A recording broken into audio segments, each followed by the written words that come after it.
Ji. Good morning all of you. Good morning sir. आप मुझे बताएंगे शेख साहब जब जेल से छूटा 1947 में, तो मुझे बताओ जी, what was the post he was given in 1947 before he is becoming the prime minister of Kashmir. Prime minister Kashmir बनने से पहले तो गवर्नमेंट ने उसको क्या पोस्ट दिया है? याद ही नहीं है। Chief emergency officer. Officer yes sir.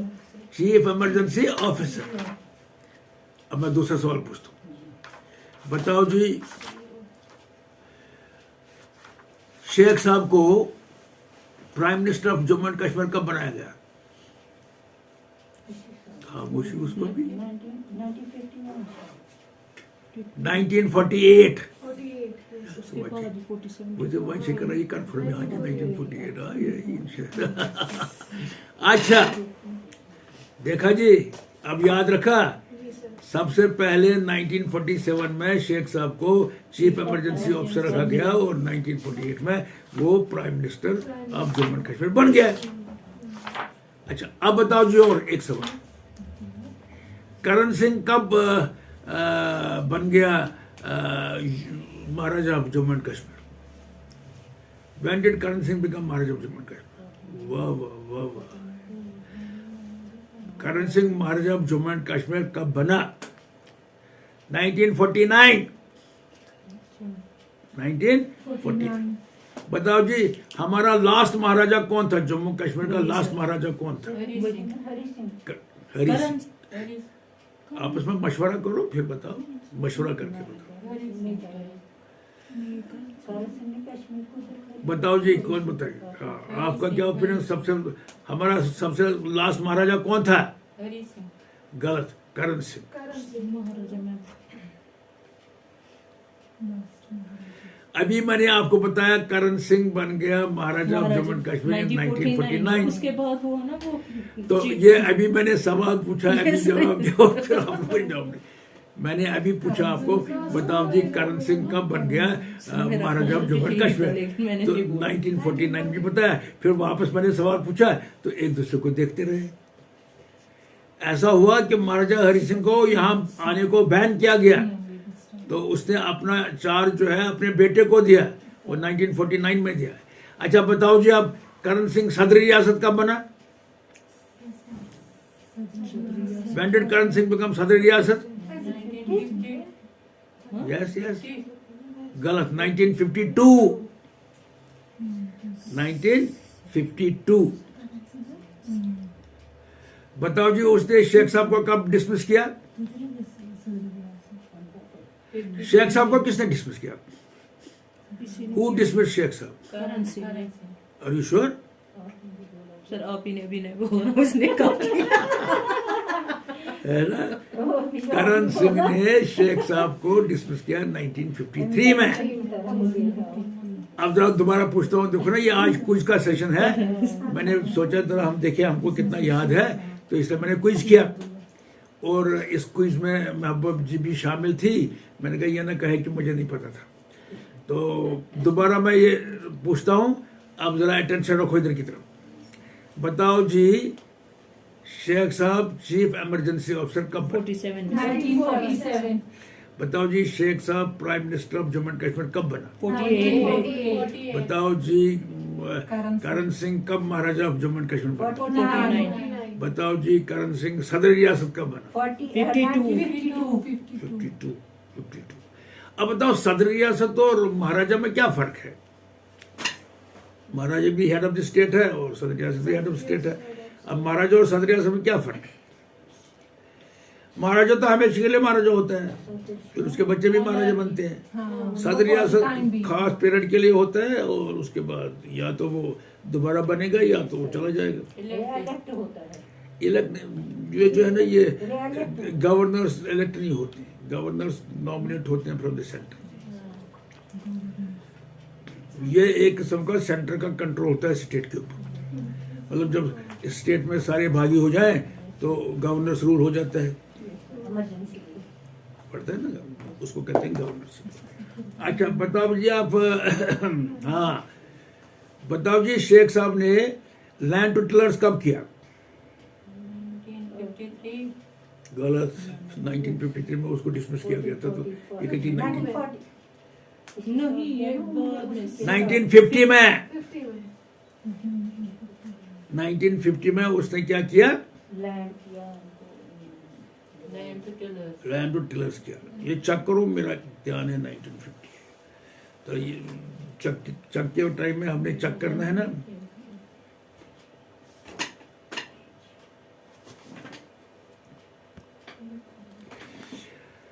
आप मुझे बताओ जी, नया कश्मीर का प्लान किसने दिया? शेख साहब who gave the plan for नया कश्मीर? National conference. हाँ वो भी होता है शेख। नया कॉन्फ्रेंस हो गया ना, नेशनल कॉन्फ्रेंस, वो उसका हेड था। हाँ अच्छा, असली लीडर और लीडर के साथ लोग भी शामिल होते हैं ना, वो अकेला थोड़ी सबों को अपने साथ लेता है, नहीं तो वो कौन सा लीडर हुआ? अच्छा बताओ जी, नया कश्मीर का प्लान कब बना? 1946। ये आपने पहले भी लिखा है 1946।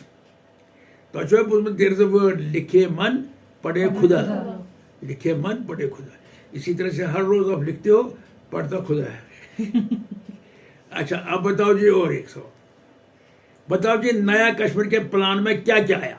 बोलो, मैं देखना चाहता हूँ आपको क्या याद है।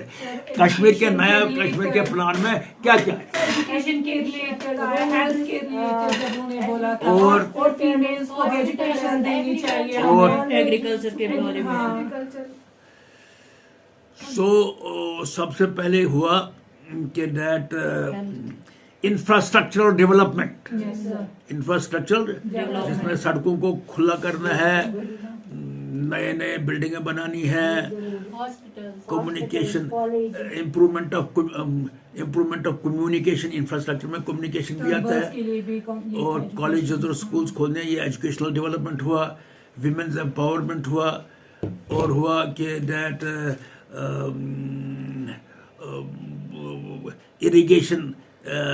Irrigation facilities to be improved, ताकि गांव वालों को इरिगेशन के लिए पानी मिले। जब भी उनको पानी मिलेगा तो लिफ्ट इरिगेशन को काफ़ी अरूज दिया गया, और हेल्थ इंफ्रास्ट्रक्चर को बढ़ाया, ताकि हर एक आदमी कई सेहत का किया जाए। और आपको पता है शेख साहब ने क्या किया? वो खुद बन गया एजुकेशन मिनिस्टर, खुद एजुकेशन मिनिस्टर बन गया। मास्टर की तनख्वाह 7 रुपये थी, 7 से 40 कर दी। एजुकेशन में उन्होंने काफ़ी, कोई 35% of the budget was allotted for education, इतना एजुकेशन को जोर दिया। अच्छा अब मुझे बताओ,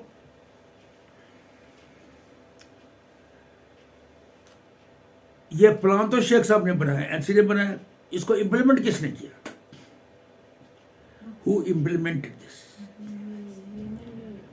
ये नहीं बख्शी साहब ने। बसें किसने लाई? Who connected the villages? Bakshi Sahab ने कनेक्ट। कश्मीर यूनिवर्सिटी किसने बनाई? शेख साहब। शेख साहब, फाउंडेशन शेख साहब ने डाली, फाउंडेशन और बाद में यूनिवर्सिटी बख्शी साहब ने बनाई। अच्छा इंजीनियरिंग कॉलेज किसने बनाया? बख्शी ने बनाया। मेडिकल कॉलेज किसने बनाया? बख्शी ने बनाया। सराएं किसने बनाई? बख्शी ने बनाई। सड़कों को वाइडन किसने किया? बख्शी ने किया। सेक्रेटरीज किसने बनाए? बख्शी ने बनाए। बख्शी को राइटली कहते हैं शाहजहां ऑफ कश्मीर। शाहजहां क्यों कहते हैं? शाहजहां की क्या खसूसियत थी? अरे शाहजहां ने सारी उम्र सिर्फ बिल्डिंगें बनाई, जामा मस्जिद बनाई, लाल किला बनाया, जितने भी बड़ी बड़ी इसको क्या कहते हैं जी, ताजमहल बनाया। मतलब he has spent most of his time in building monuments which are of repute even today, इसलिए इसको भी कहते हैं शाहजहां। अच्छा अस वन सा अस कम खाने ओलो? शेख साहब ने वही उसी को। अच्छा उसने हमें ओलो क्यों खिलाया? ताकि हमारी जो यहाँ की दूसरों पर डिपेंड नहीं रहे। नहीं पता क्या नाम है तेरे ओला भाई? सर 1947 में जो हमारा रावलपिंडी का रास्ता था वो बंद हो गया। बंद हो गया था तो जब रास्ता ही बंद हो गया तो हमारे पास अनाज जो दिल्ली से आता था, बाहर से आता था, वो बंद हो गया।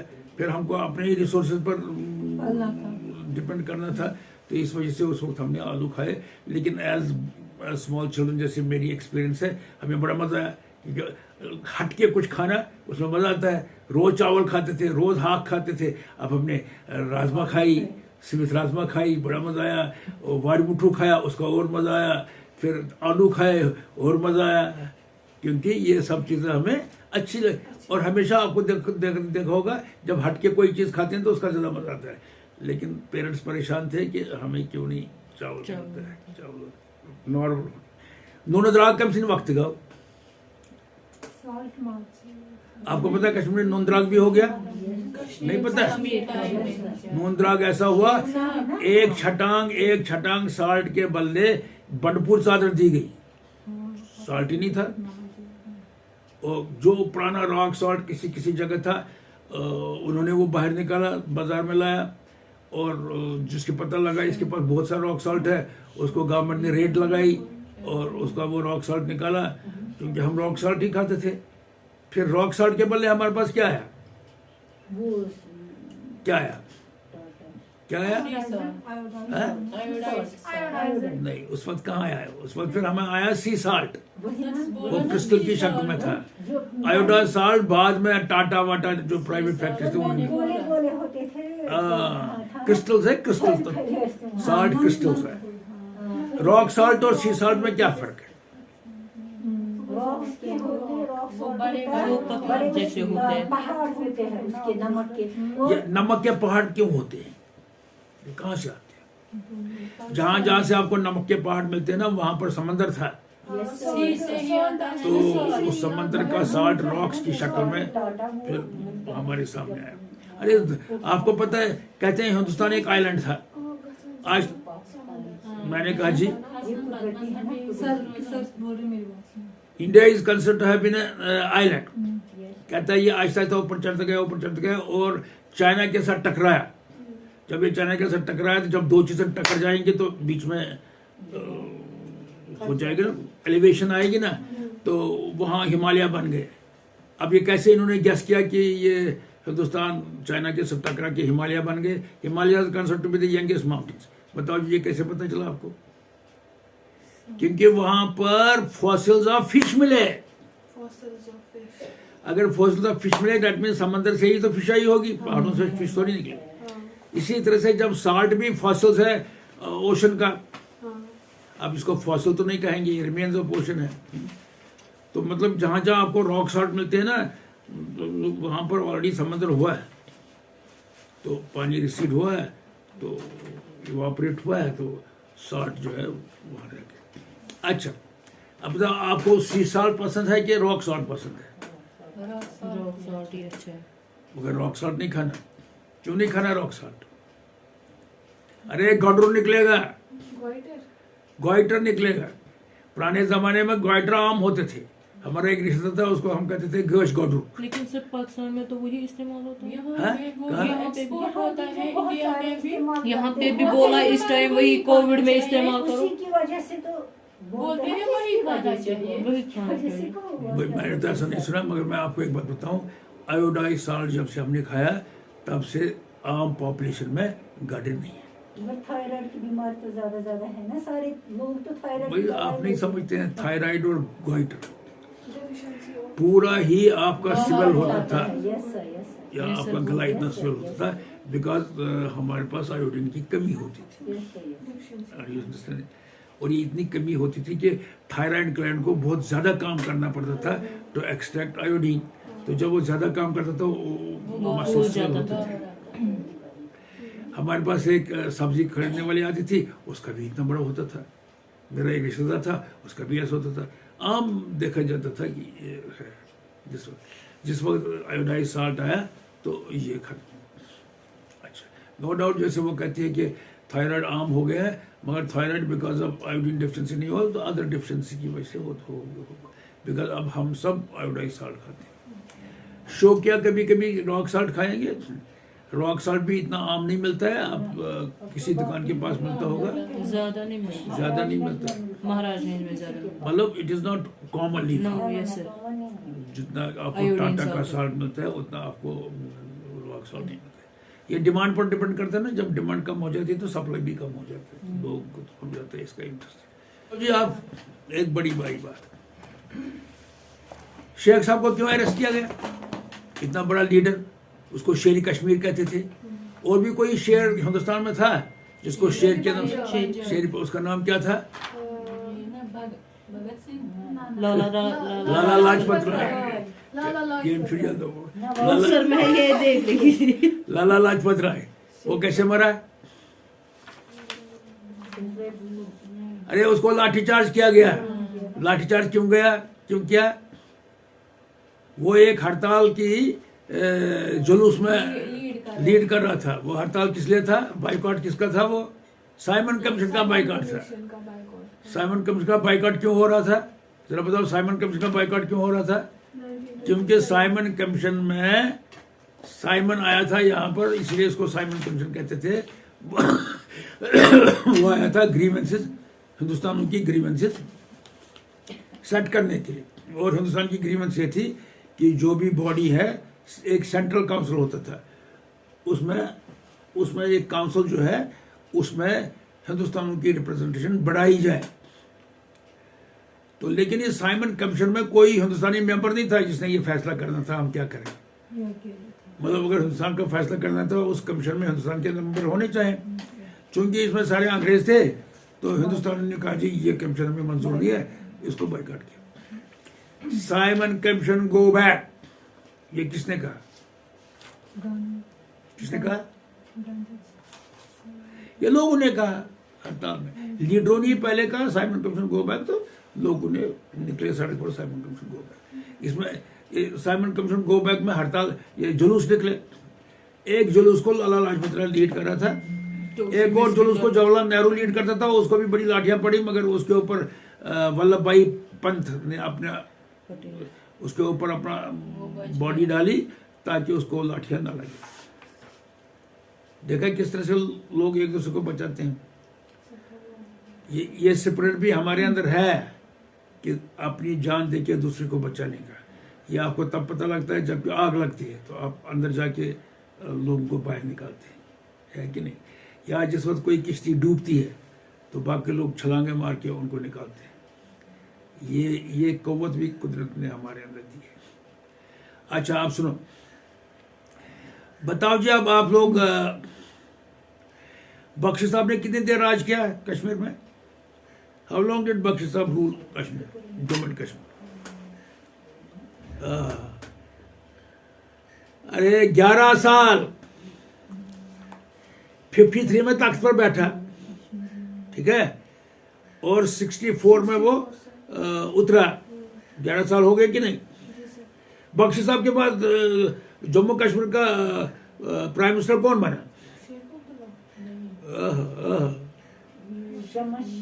शमसुद्दीन।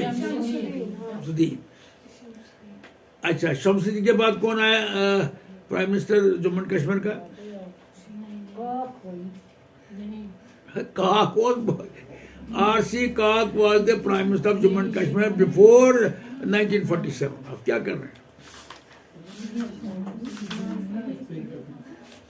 अच्छा, R.C. काक के बाद जम्मू एंड कश्मीर का प्राइम मिनिस्टर कौन बना था? मेहरचंद महाजन।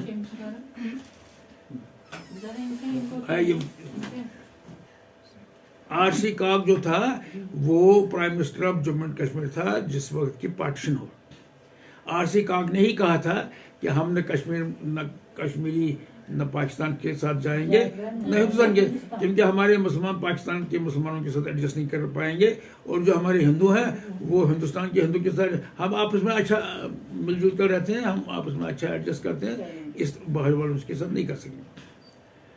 तो फिर उसको क्या किया इन्होंने? उसको उतार दिया नीचे, और फिर उसको क्या किया? उसको लाल चौक में उन्होंने बहुत बेइज्जती की कि उसने ऐसा क्यों कहा, क्योंकि Sheikh Sahab was very anxious to become a part of India. और स्टैंड स्टिल एग्रीमेंट क्या था? What was stand still agreement?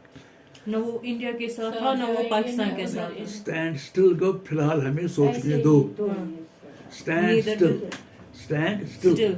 फिलहाल हमें ऐसे ही रहने दो हाँ, neither जितने do- देर तक हम फाइनल फैसला करें। फैसला मगर पाकिस्तान ने क्या किया, उसने कहा हो न हो इस स्टैंड स्टिल में ही नेहरू कश्मीर को ले जाए, तो उन्होंने कबायली बोई भेजे और कश्मीर पर, जम्मू कश्मीर पर हमला किया। ठीक है, अभी तक हम स्टैंड स्टिल में हैं। स्टैंड स्टिल को उसने माना नहीं, क्या कहते हैं, अभी तक हम उसी पे है, स्टैंड स्टिल पे ही, आरसी का केस पे ही। Stand still. अच्छा, आप बताओ जी, आप एक और सवाल का जवाब, बहुत इंपॉर्टेंट सवाल है, उसका जवाब दे दो। लैंड टू टिलर्स में क्या क्या कंडीशंस थी? कंडीशंस थी कि 180 कनाल लैंडलॉर्ड रख सकता है, 180 कनाल के बियॉन्ड जो है वो उसने सरेंडर कर। अच्छा, एक और लीडर उठा है हिंदुस्तान में, एक और लीडर उठा है हिंदुस्तान में, जिसने कानून के जरिए लोगों से लैंड नहीं लिया, बल्कि ऑन मॉडल ग्राउंड्स लोगों के पास गया, कहा तुम्हारे पास इतना ज़्यादा लैंड है, थोड़ा तुम गरीबों को दे दो, जिसको आप ज़कात कहते हैं। ज़कात के रूह से कुछ लैंड जो है वो चैरिटी में दे दो। वो कौन लीडर था? उसका नाम था भूदान लीडर। भूदान हो गया जमीन को दान करो, भूदान leader. Okay, my dear wonderful colleagues, friends and teachers, we'll have next quiz session tomorrow, and I feel very good. आपने सब सवालों का जवाब दिया, तो आप फर्स्ट आए सारे के सारे। Thank you. Thank you.